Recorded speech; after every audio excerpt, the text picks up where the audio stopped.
Bonjour à toutes et tous. Bonjour à tous. Alors, plus en plus de pouces. Voilà. Les vidéos sont regardées un peu partout. Ça commence à voyager. Tu commences à voyager partout.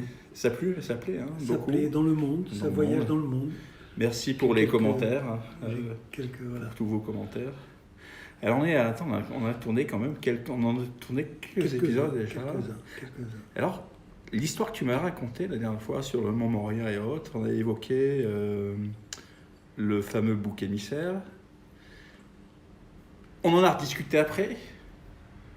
Et c'est un sujet, tu m'as dit, ça mérite quand même d'être complété, approfondi et autres. Complété. Parce qu'effectivement, le premier bouc émissaire, rappelez-vous le Mont Moria, avec tout ce que ça comporte, le rocher, avec Abraham qui va égorger son fils, et la main divine qui l'empêche d'égorger son fils, et le bouc qui s'est coincé dans un buisson, imaginez le buisson, avec le bouc pris dedans, qui se débat, et Abraham, avec le souffle de Dieu, qui dit, voilà le bouc qu'on va expier pour les faits que j'ai commis, se dit Abraham. Et en fait, il y a aussi autre chose, c'est-à-dire que, imaginez bien que les fameuses 12 tribus d'Israël finissent par faire un peuple. Et ce peuple, vous avez tous entendu parler de Yom Kippour, du grand pardon. Et en fait, le symbole du grand pardon, c'est justement deux boucs. C'est-à-dire, une fois par an, le grand prêtre rentre, au moment de Yom Kippour, rentre dans le temple et sacrifie deux boucs. Enfin, du moins, il en sacrifie un, qu'on sacrifie dans le temple, et le deuxième bouc, encore une fois deux, le deuxième bouc est envoyé avec un homme dans le désert et ou abandonné ou précipité par une falaise pour qu'il expie tous les péchés du peuple d'Israël. Le grand pardon, c'est ça. On sacrifie donc deux boucs, un dans le temple et l'autre, on le sacrifie, on le laisse partir, lui donner une chance ou le précipiter d'une falaise. Mais le souvenir, c'est un souvenir des deux fils de Aaron, qui étaient... Aaron, c'était un grand, on va dire un grand prêtre et un prophète, et il avait deux fils, il en avait plus, mais deux fils de Aaron qui étaient des grands savants. Et ces deux fils meurent. Et c'est en fonction de ces deux fils que le peuple d'Israël a amené ces deux boucs à la sacrification. Donc un dans un temple, donc dans un un espace dans le sacré, temple à l'intérieur, et l'autre... voilà. Et le grand prêtre va avec son doigt plein du sang de ce bouc le projeter, et il va rentrer à l'intérieur du Saint du Saint. Car vous vous rappelez que le temple de Jérusalem, il y a le Saint du Saint, le Saint et la cour. Toutes les cérémonies se font en dehors du temple. On n'est jamais dedans. Toujours à l'extérieur. Oui. Tout est à l'extérieur. Les Kohénim et les Lévites rentrent dans la première partie, et c'est seulement le grand prêtre qui rentre à l'intérieur une fois par an, au moment de Yom Kippour. Yom Kippour, le grand pardon. Kippour, le grand pardon. Voilà. Alors, qu'est-ce qui est important dans cette histoire? C'est que vous savez que l'homme est fait de bien et de mal. Il n'y a que Dieu qui est parfait, mais l'homme n'est pas parfait. Donc il expie ses péchés. Bon, c'est bien facile, toute l'année on fait n'importe quoi, et puis à Yom Kippour on est pardonné. Mais dans le fond d'un homme croyant en un seul Dieu, normalement le bien il doit l'avoir à l'intérieur de lui, et essayer de faire le plus de bien possible. Vous vous rappelez qu'à un moment donné dans la Bible, j'ai parlé il y a énormément de violence, là, au moment de Yom Kippour, la religion hébraïque s'est installée. N'oubliez pas qu'à ce moment-là, ils sont sortis d'Égypte et que pendant les 40 ans où ils ont été dans le désert, ils trimballaient avec eux un temple portatif. Voilà. Et on va avoir encore du bruit là. C'est pas grave. Ouais. Il va y avoir un temple portatif. Et ce temple portatif, je ne sais pas si on va pouvoir continuer avec ce bruit. Je pense que ça va aller. Ouais. On va essayer de continuer. Voilà, C'est pas trop donc... gênant. et Donc on avait le temple On avait- le temple, quand on parle de temple portatif. C'était des tentes. C'était des D'accord. tentes qui Et étaient... on l'amenait. On l'amenait dans tout le désert. Les 12 tribus d'Israël se déplaçaient Un peu avec comme ça, une relique qui venait. Bien sûr. En prévision Prévision. de rentrer en Israël et de monter enfin ce pays d'Israël. De devenir réellement. Ça se passe à la sortie d'Égypte.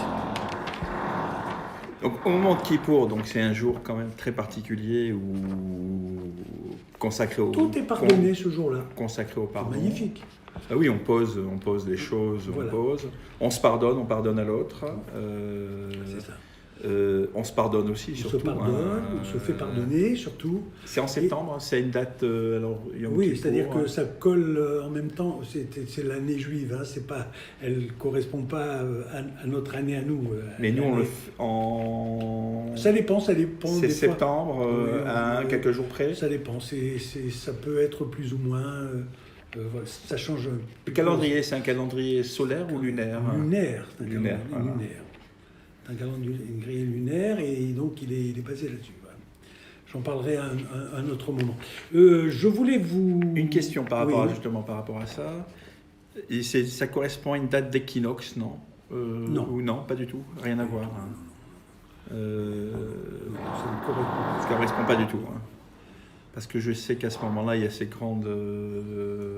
Il y a des jours particuliers où le jour est égal à la nuit. Oui, mais non, rien à voir. Hein. Rien à voir avec le grand pardon. Le grand pardon, Non, c'est parce qu'un moment dans le fameux bouc émissaire, c'est qui efface, c'est encore un sacrifice, parce que avant tout ça, très, très, très loin, on sacrifiait des enfants.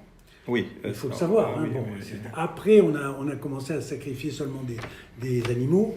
C'était des sacrifices parce que l'animal était un bien. C'était un bien. Ah oui, ça D'ailleurs, tout autour du temple, au moment de Jésus, justement, il s'est fâché parce qu'il disait « Qu'est-ce que vous venez faire dans le temple de mon père ?» Parce que tout le Les monde a marchands du oublié qu'il temple. était juif et que c'était au moment de Pâques et que les gens vendaient des animaux dans son temple. Et là, il s'est fâché. Il a dit mais comment ça se fait qu'on vient vendre de la marchandise dans le temple, dans la maison de mon père, il dit. Parce que lui, justement, si Jésus revenait, il disait mais qu'est-ce que c'est que cette religion chrétienne? Moi, c'est le judaïsme que je prêchais. C'est ça. Donc le grand pardon, C'est surtout en souvenir des deux fils d'Aaron qui étaient des grands sadiques. Sadiques en hébreu, c'est des grands savants. D'accord. ça, Voilà. ouais. Non, c'était pas des sadiques, c'était des.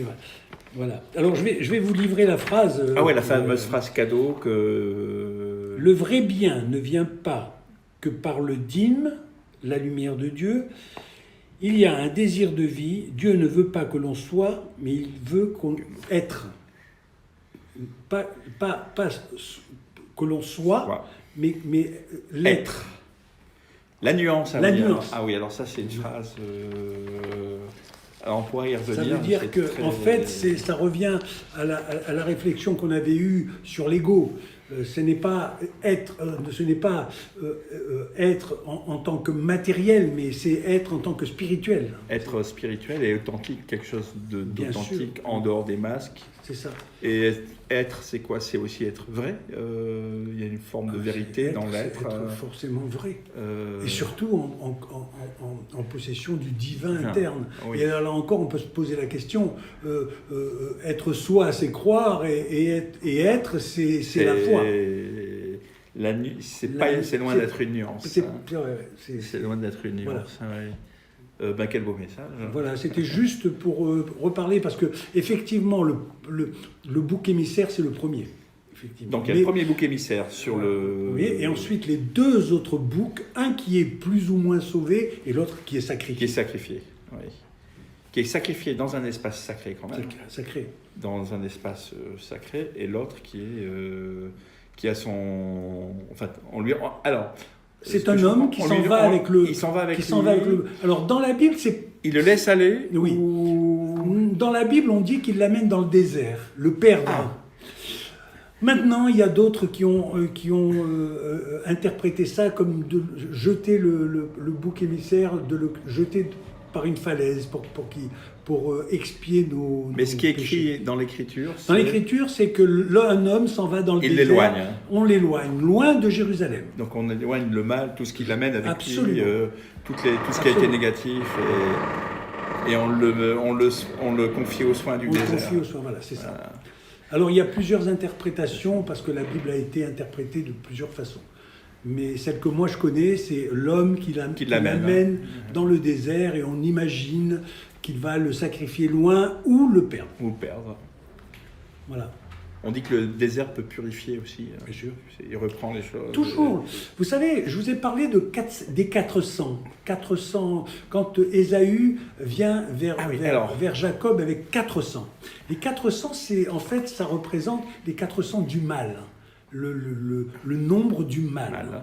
Parce qu'effectivement, Ésaü représente le mal, alors que Jacob représente le bien. C'est pour ça que les symboles, c'est pour ça qu'il faut aller chercher, dans tout ce que je vous raconte, aller chercher tous les petits détails, et vous allez voir que vous allez trouver quelque chose de... Les 400 qui représentent le mal, alors 400, c'est quoi? C'est 400 différentes formes de mal, de nuances. C'est une addition de chiffres. D'accord. Qui font un nombre de 400. Qui font 400. C'est pas un hasard si Ésaü vient avec 400. Pourquoi pas 420 ou pour pas 301 Oui. Voilà. Nous sommes attaqués par des bruits de perceuses. Il y a nos voisins qui font des travaux. Et C'est juste au moment où nous, on est passé dans la 5e âme. Et voilà. Et donc, mais c'est pas Ésaü. Hein, voilà, c'est bon. Voilà. Bon, on va en rester là. Oui, c'était simplement, je voulais amener cette nouvelle idée du bouc émissaire. Car c'est vrai que tu m'as posé la question. Oui, effectivement, le premier, c'est le bouc émissaire. Il y a 2 autres boucs émissaires. Et je pense que tous les sacrifices de toutes les peuplades du monde, c'est le bouc émissaire. Hein, voilà. Voilà. Bah, écoutez, on vous embrasse. Allez, à bientôt. En appuyant sur les pouces. À bientôt, je vous raconterai encore plein d'histoires. Bye bye, au revoir.